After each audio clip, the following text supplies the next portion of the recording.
تو اب امام مالک رحمۃ اللہ کی فقہ کی طرف اس نے رجوع کیا فوراً اور کہا ہے جی کہ فقہ مالکی میں بھی امام مالک رحمۃ اللہ کا موقف لکھا ہوا ہے کہ وہ نماز ہاتھ چھوڑ کے پڑھتے تھے. اور کس کتاب میں لکھا ہے؟ وہ یہ کتاب ہے المدونۃ الکبریٰ، جس کتاب کو مرزا یہ کہتا ہے کہ یہ کتاب سند صحیح کے ساتھ ثابت نہیں ہے اور امام مالک پر یہ بہتان ہے کہ وہ ہاتھ چھوڑ کے نماز پڑھتے تھے. یہ جھوٹ ان پر گڑا گیا ہے. امام مالک رحمہ اللہ جن کی زندگی پوری مدینہ شریف گزری ہے، کئی تابعین کی انہوں نے صحبت کی ہے، ان کی جو فقہ کی بنیادی کتاب ہے المدونۃ الکبریٰ.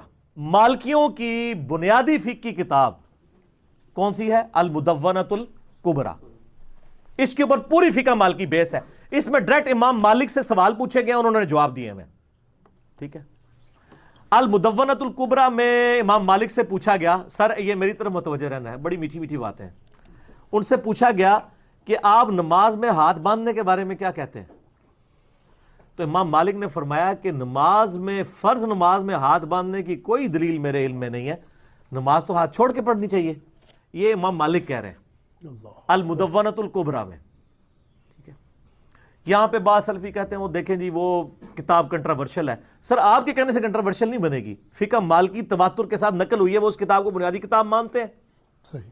اب ہاتھ چھوڑ کے نماز خود پڑھی ہے شیعوں کے پیچھے جا کے، تو اب اپنے اس مسئلے کو ڈیفینڈ کرنے کے لیے المدونۃ الکبریٰ کا سہارا لے رہا ہے اور کہہ رہا ہے کہ تواتر کے ساتھ امام مالک رحمۃ اللہ کی جو فقہ ہے وہ چلی آ رہی ہے اور جو مالکی ہیں وہ اس کتاب کو مانتے ہیں، اس کو فالو کرتے ہیں. لہذا اس میں لکھا ہوا ہے کہ امام مالک رحمۃ اللہ ہاتھ چھوڑ کے نماز پڑھتے تھے. کل تک یہ کتاب سند صحیح کے ساتھ ثابت نہیں تھی، لیکن جب اپنا موقف ثابت کرنا تھا، اپنے مسئلے کو اور اپنے عمل کو ثابت کرنا تھا، تو امام مالک رحمۃ اللہ کی المدونۃ الکبریٰ یاد آ گئی. اور المدونۃ الکبریٰ کو کہتے ہیں کہ فقہ مالکی جو ہے وہ تواتر سے چلی آ رہی ہے اور فقہ مالکی کے لوگ جو ہیں وہ المدونۃ الکبریٰ کو معتبر اور مستند کتاب مانتے ہیں. یہ بات حقیقت ہے کہ جو امام مالک رحمۃ اللہ کے مقلدین ہیں وہ المدونۃ الکبریٰ کو فقہ مالکی کی بنیادی کتاب مانتے ہیں، اور حقیقت ہے یہ کہ یہ فقہ مالکی کی بنیادی کتاب ہے. لیکن اس المدونۃ الکبریٰ کے اندر جب رفع الیدین کا مسئلہ آتا ہے، رفع الیدین کے مسئلے کی بات آتی ہے، تو مرزا جو ہے وہ بیان دیتا ہے کہ یہ کتاب ثابت نہیں ہے. امام مالک رحمۃ اللہ علیہ نے رفع الیدین کا مسئلہ بیان کرتے ہوئے اسی کتاب المدونۃ الکبریٰ کے اندر آپ کا بیان موجود ہے. پہلی جلد کے صفحہ نمبر 118 پہ فرماتے ہیں وقال مالک لا اعرف رفع الیدین فی شیء من تکبیر الصلاۃ لا فی خفض ولا فی رفع الا فی افتتاح الصلاۃ. امام مالک فرماتے ہیں نماز کے شروع کے علاوہ نہ نیچے جاتے ہوئے جھکتے وقت نہ اٹھتے وقت سوائے نماز شروع کرنے کے رفع الیدین کو میں جانتا ہی نہیں ہوں. صرف نماز کے شروع میں رفع الیدین کو میں جانتا ہوں، باقی رکوع جاتے رکوع سے اٹھتے وقت رفع الیدین کرنا ہے اس کو میں جانتا ہی نہیں ہوں. وَكَانَ رَفْعُ الْيَدَيْنِ عِنْدَ مَالِكٍ ضَعِيفًا إِلَّا فِي تَكْبِيرَةِ الْإِحْرَامِ. اور امام مالک رحمۃ اللہ کے نزدیک رفع الیدین کرنا سوائے تکبیر تحریمہ کے باقی مقامات پہ رفع الیدین کرنا ضعیف ہے.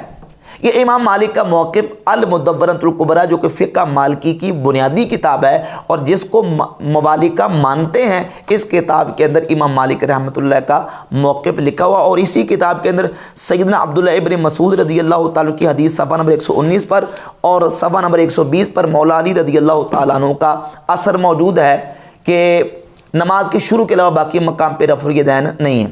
اب جب رفع الیدین کی بات آتی ہے تو کہتا ہے یہ کتاب ثابت نہیں ہے، اور جب ہاتھ چھوڑ کے نماز پڑھنے کی بات آتی ہے تو پھر کہتا ہے کہ یہ بنیادی کتاب ہے. یہ ہے مرزا جیلمی کا علمی کتابی نام نہاد ہونا کہ لوگوں کو یہ آنکھوں میں دھول چونکتا کہ میں علمی کتابی ہوں، میں کتابوں کے ریفرنس دیتا ہوں اور حوالے سے بات کرتا ہوں، اور اس کے اندر اس کے اتنے تضادات اور اتنے متضاد بیانات مرزا جیلمی کے موجود ہیں کہ اتنے گرگٹ رنگ نہیں بدلتا جتنے مرزا جیلمی بیان بدلتا ہے. باقی رہ گئی فقہ حنفی کے حوالے سے مرزا جیلمی نے جو سٹیٹمنٹ دی ہے کہ فقہ حنفی دنیا میں پھیلی ہے تو گن پوائنٹ کی بنیاد پہ اور ڈنڈے کے زور پر پھیلی ہے. یہ مرزا جیلمی کا فقہ حنفی کے اوپر بہت بڑا بہتان ہے، افتراء ہے. بحمد تعالیٰ فقہ حنفی دنیا میں اپنی خوبیوں اور اپنے محاسن کی وجہ سے پھیلی ہے، اپنی خصوصیات کی وجہ سے پھیلی ہے. لوگوں نے فقہ حنفی کے اندر جو خصوصیات دیکھی وقت کے حکمرانوں نے اور عام مسلمانوں نے فقہ حنفی کی خصوصیات اور اس کے محاسن کی بنیاد پہ فقہ حنفی کو قبول کیا ہے اور فقہ حنفی کی جو نا وہ پیروی کی ہے۔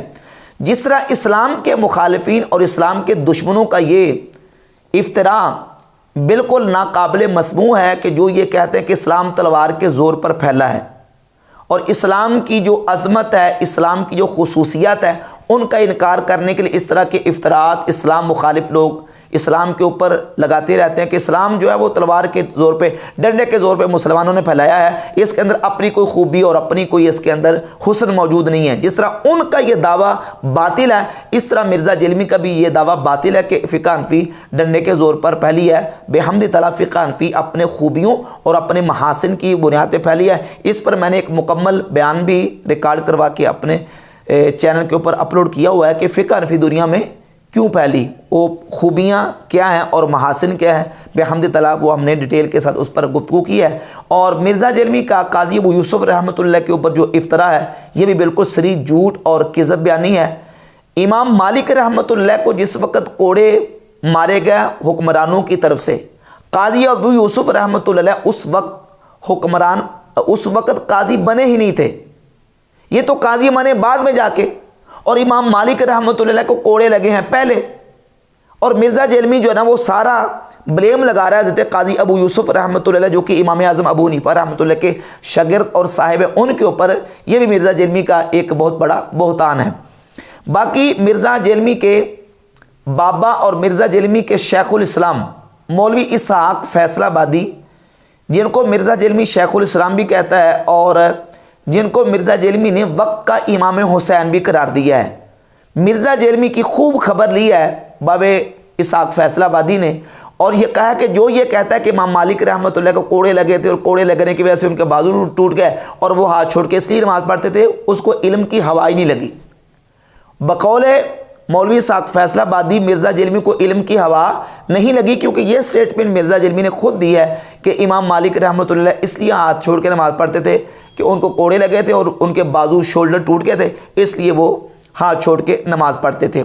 اور اس بات کی وضاحت بھی ضروری ہے کہ محدثین اور ائمہ کی جو کتابیں ہیں ان کتابوں کی مختلف کیٹیگریاں ہیں، طبقات اور درجات ہیں۔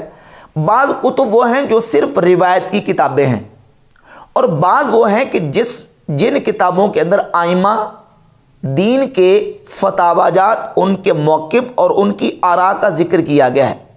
ضروری نہیں کہ ایک محدث نے اپنی کتاب کے اندر ایک حدیث ذکر کر دی تو وہ حدیث اس محدث کا مذہب بھی ہو، اس کا موقف بھی ہو، یہ ضروری نہیں ہے۔ امام مالک رحمۃ اللہ کی کتاب الموطا جو ہے، یہ امام مالک نے حدیث کی کتاب ترتیب دی ہے جس میں انہوں نے احادیث اور روایات کو جمع کیا ہے۔ ہر حدیث کا امام مالک رحمۃ اللہ کے موقف کے مطابق ہونا یا امام مالک کا موقف اس حدیث کے مطابق ہونا ضروری نہیں ہے۔ موطا امام مالک یہ روایت کی کتاب ہے، یہ فقہ کی کتاب نہیں ہے۔ فقہ کی کتاب کے اندر اماموں کے موقف اور ان کی آراء کا تذکرہ ہوتا ہے، اور اس بات کو مرزا جیلمی کے بابا مولوی اسحاق فیصل آبادی نے بھی بیان کیا ہے کہ موطا امام مالک یہ روایت کی کتاب ہے، یہ فقہ کی کتاب نہیں۔ فقہ کی جب بات کریں گے تو امام مالک کی فقہ اور ان کا جو فقہی موقف ہے وہ المدونۃ الکبریٰ سے لیا جائے گا۔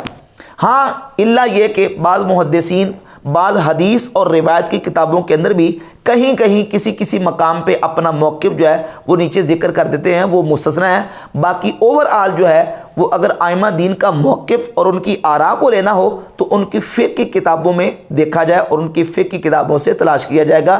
صرف روایت کی کتاب کو لے کر اس بات پر جو نا وہ بضد ہو جانا کہ نہیں فلاں محدث اپنی حدیث کی کتاب میں یہ روایت لے آیا لہذا ثابت ہو گیا کہ یہ روایت ہی ان کا مذہب اور ان کا موقف ہے، یہ ضروری نہیں ہے۔